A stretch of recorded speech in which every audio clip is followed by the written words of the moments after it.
as soon as possible because it's impacting the energy prices here in India? Well, yesterday I had a very good brief discussion with Prime Minister Modi, and today a lengthy meeting with Minister Jahangir. We discussed about almost everything, including the Strait of Hormuz and the situation in the Persian Gulf region. I have to say that we have more or less close positions, and we have same concerns and same interests in this important region. So we continue to coordinate with our Indian colleagues. As I said, the situation in the Strait of Hormuz is very complicated right now, and we are trying to help ships to pass safely. Everything would go back to normal once the act of aggression is totally and completely ended. Minister Vishnu Shom from NDTV, welcome to our country. There is, as Sath was mentioning, a great deal of concern about the flow of oil and gas from the Persian Gulf to India. Is Iran not willing to get into an agreement with New Delhi to allow the sustained movement of Indian ships from the Persian Gulf to India? Well, India has been a customer of Iranian oil in the past, and it has been stopped by India because of the U.S. sanctions, U.S. illegal unilateral sanctions. So we are obviously interested to continue our business in oil business, energy business, and we are ready to sell our oil to India. Of course, we do understand their considerations, and we do understand the consequences of the sanctions which are imposed by the U.S. So we have no problem. It's up to the Indian government to decide. But I believe that once the sanctions are lifted, we will immediately go back to the same volume of trade that we had with each other. Before those sanctions, we used to have more than $20 billion of business and trade with India. Now it is much smaller, but it's still in billions of dollars.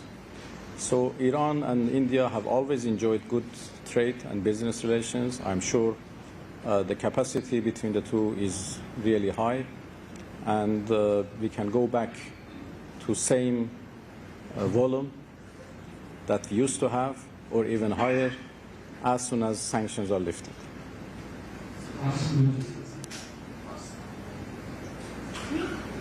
Okay, thank you. I'm Elena from Customs Agency. Sir, yesterday you met your Russian counterpart, Lavrov. Did you discuss the offer which Russian officials have on the table regarding the removing uranium from Iranian territory to Russia? What is your current position on this offer from Russian side? And can this offer crucial in resolving this deadlock in negotiations between Iran and US? Well, yes. Yesterday I had a very good meeting with Sergei Lavrov. I have to say that we have always consulted with our Russian friends. We have a very good relation, strategic partnership, and we have always consulted with each other regarding all international, regional, and bilateral issues. I met President Putin in St. Petersburg about, I think, 10 days ago, less than 2 weeks ago, and we discussed everything, including the question that you mentioned. We are thankful to our Russian friends for their offer and for their, intention to help the resolution of this problem. Of course, this is something that we have to decide during the negotiations. The subject of our enriched material is a very complicated one, And we have now come to the conclusion with Americans that since it is very difficult, we are almost in a deadlock on this particular question, let's postpone it to the later stages of our negotiations. So for the time being, it is not under discussion, it's not under negotiation, but we will come to that subject in later stages. And when we come to that stage, obviously we would have more consultations with Russia, and we see if the Russian offer can help or not. This is not something for the time being. Sir, Excellency, leaders from New Tech in India, you were also part of negotiation. My question to you is that what are the main issues preventing an end to the conflict between your country and USA? I think I already answered that question. The most important question is the question of mistrust, or the lack of trust from our side to Americans, and I explained the reasons of that mistrust. Another issue is, or another problem is as I said, contradictory messages, which has made us reluctant about the real intentions of Americans in these negotiations. We are in doubt about their seriousness, but the moment we feel that they are serious and they are ready for a fair and balanced deal, we certainly proceed in the course of negotiations. Thank you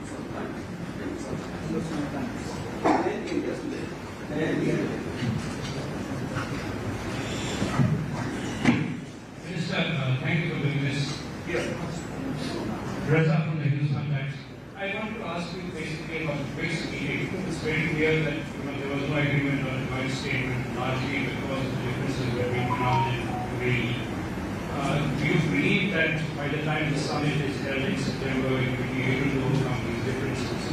And number two, the Prime Minister has just said a little while ago in UAE that India is ready to do everything to help bring peace to West Asia. What role would you like India to play in this process now? Well, as a matter of fact,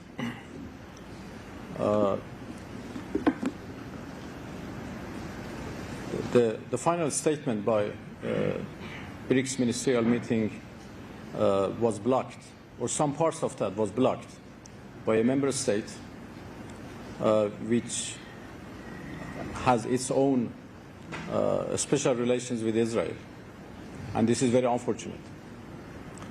We have no difficulty with that certain country. They have not been our target in the current war. We only hit American military bases and American military installations which are unfortunately in their soil. So the only reason they stopped the final statement was their support to Israel and the United States in their aggression against Iran, which is very, very unfortunate. I hope by the time that we come for the summit, they come to a good understanding that Iran is a neighbor. We have to live with each other. We have lived for centuries, and we have to live for centuries to come. Israelis cannot protect them. Americans cannot protect them. That was proved during this war. The American military bases, their relation with Israel became the source of insecurity. Instead of becoming the source of security, instead of protecting them, it was a source of insecurity for them. So these are the realities that they should understand. And I'm sure if they follow the line of wisdom, they will find Iran as a good neighbor and a good partner. Mr. Foreign Minister, Pranay Patna from India Today. My question to you is that yesterday President Donald Trump in an interview said that he discussed the issue of the Strait of Hormuz and Iran issue with the Chinese President Xi Jinping, and then he said that Chinese President is ready to help to mediate some kind of solution. Are you open to that process, and has the process of Pakistan mediated solution has failed so far? And related question, that what steps are being taken by Iran to facilitate the more or the faster movement of the vessels, those who are stuck in Gulf of Persia, including 11 Indian ships? Well, the mediation process by Pakistan has not been failed yet, but it is in a very difficult course, mostly because of the Americans' behavior and the mistrust which exists between us. We appreciate any country who has the ability to help, particularly China. China has been helpful in the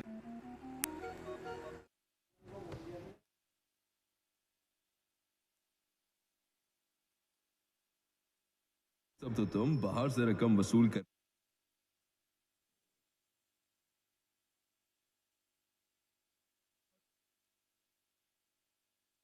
ईरानी वज़ीर ख़ारजा Abbas Araghchi की जानिब से अहम गुफ्तगू की जा रही थी। उन्होंने सारे मामलात पर गुफ्तगू करते हुए बताया है और पाकिस्तान को एक बार फिर से सालिस करार देते हुए कहा कि इस बार सबसे बड़ा सवाल यह है कि आगे होने क्या जा रहा है। अवाम की मदद से भरपूर मज़ाहमत की है, अमरीकियों को उनके अहदाफ हासिल नहीं करने दिए जाएंगे। एक सहाफ़ी के सवाल पर जो दौरा चीन था ट्रंप का, उससे मुतालिक उनकी जानिब से जवाब दिया गया है। वहाँ पर जो बातें उन्होंने कही हैं उसकी कोई वक़्त नहीं है। जो चीज़ें जंग के मैदान से हासिल ना कर सके, मुज़ाकरात की मेज़ पर हो सकती थी। हमने बारहा कोशिश की कि मुज़ाकरात किए जाएँ।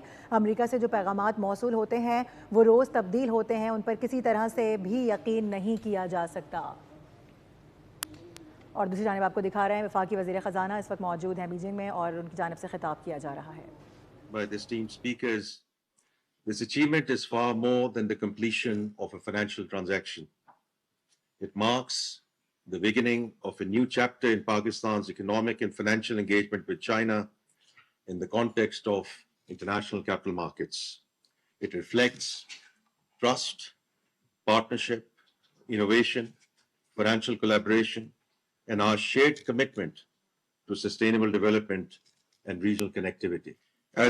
As Ambassador Hashmi mentioned in his opening remarks, this moment carries even greater significance as Pakistan and China proudly celebrate 75 years of diplomatic relations, and also in the context of Prime Minister's upcoming visit. It's a relationship defined by mutual respect and trust, an unwavering commitment to each other's progress. Today's Panda bond issuance marks another important milestone in that journey. It shows the growing maturity of our economic cooperation and the confidence of Chinese institutions and investors in Pakistan's economic direction of travel.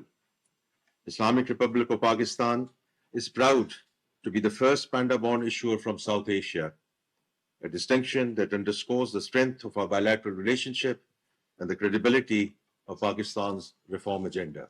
Ladies and gentlemen, as CICC and HBL just mentioned, the journey towards this inaugural issuance began several years ago. The initial vision of accessing the Chinese onshore capital market dates back to 2019. Under the leadership of Prime Minister Mohammad Shehbaz Sharif, this initiative gained renewed momentum, and those of you who know him or have worked with him, there is always a real sense of urgency. And then we got the strategic clarity in 2024. Over the past 2 years, we have worked very closely with our Chinese counterparts. I want to here acknowledge the Honorable Finance Minister and Dr. Pan from PBOC, whom I had the honor and privilege of meeting just a month back in Washington, D.C. on the sidelines of the IMF World Bank meetings.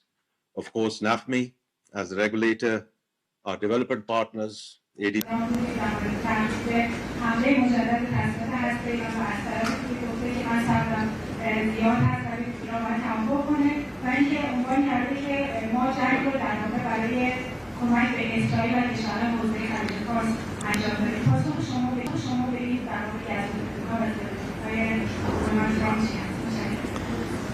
من همونطور که عرض کردم ما یکی از مشکلات این هست که پیام‌های متضاد سخنان متضاد و گزافه‌گویی‌های غیر منطقی زیاد از طرف آمریکایی‌ها گفته میشه که مخالف هر گونه مسیر مذاکراتی و مسیر دیپلماسی هست. آنچه که گفته شد که آمریکا پیشنهاد ایران رو یا پاسخ ایران به پیشنهاد آمریکایی ها رو رد کرده مربوط به چند روز پیش هست که آقای ترامپ توییت زد و گفت که غیر قابل قبول هست و ولی بعد از اون ما مجدد پیام هایی رو از طرف آمریکایی ها گرفتیم که مایل به ادامه in the success of this landmark transaction. I would also like to acknowledge and give special thanks to HBL. They have been part of this journey since 2019 and have played a pivotal role in getting this through the finishing line. I would also like to express our sincere appreciation and gratitude to the Asian Infrastructure Investment Bank and the Asian Development Bank for providing credit enhancement guarantees. Your partnership strengthened investor confidence and enabled Pakistan's successful entry into the Chinese onshore bond market. I again किया था. उसके बाद ये हुआ कि हमने इसकी हवाले से जो हमें उस वक्त प्रिलिमिनरी इंक्वायरी में लगा कि उनकी ज़िम्मेदारी है उनको हमने सस्पेंड किया. इसी तरह से हमने फिर नई एक टीमें बनाई, इन्वेस्टिगेशन टीम हमने बनाई जिसमें एसपी इन्वेस्टिगेशन जो थे वो उसकी सरबराही कर रहे थे. इसमें मुख्तलिफ और डिपार्टमेंट ऑपरेशन इन्वेस्टिगेशन और एसआईयू के ऑफिसर्स थे.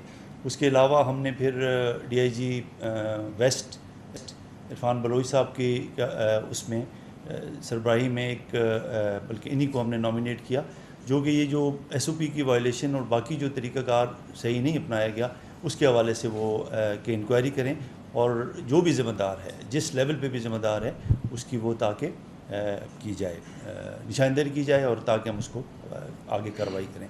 उसके अलावा एक सुपरवीन की टीम बनाई गई, डीआईजी साउथ के उसकी सरबराही कर रहे थे और बाकी उसमें दोनों एसएसपी थे और वो हुआ. उसके बाद हमें जी रिमांड मिला, 3 दिन का रिमांड मिला और उसमें सिर्फ 2 दिन में हमने जो तफ्तीश की है, अब तक की जो तफ्तीश है वो हम आपके सामने उसको रखेंगे. और इस तफ्तीश के उसमें जिस तरह से चीज़ें खुली हैं तो आईजी साहब ने जब उसकी डिटेल दी तो उन्होंने ये डिसाइड किया कि अब एक बड़ी टीम बनाई जाए. मुझे उन्होंने इस टीम का हेड रखा है. उसके अलावा डीआईजी क्राइम हैं आमिर फारूकी साहब, वो उसके मेंबर हैं. डीआईजी स्पेशल ब्रांच हैं, वो उसके मेंबर हैं. और इसी तरह डीआईजी सीडीडी वो इसके मेंबर हैं. क्योंकि इसका दायरा इतना वसी हुआ है कि हम ये चाह रहे हैं कि इसकी एक ब्रॉड बेस्ड इन्वेस्टिगेशन हो और सीनियर लेवल पे उसकी है. अभी तक जो हमें तफ्तीश के दौरान हमें पता चला है कि तकरीबन 20 केसेस जो हैं वो सिर्फ सिंध के केसेस हैं हमारे जुरिस्डिक्शन के, जिसमें 17 केसेस पुराने हैं और बाकी 3 केसेस अभी हुए हैं. एक हमारे पास एएनएफ का केस है और एक केस जो 3 केसेस अभी तक जो हमें पता चला है वो लाहौर के केसेस हैं जिनमें के उनकी डिटेल हम ले रहे हैं कि आया उसमें उनका स्टेटस क्या है. इन केसेस में 9 में हमने अरेस्ट उनकी शो कर दी है. जो पुराने केसेस थे उनमें से 6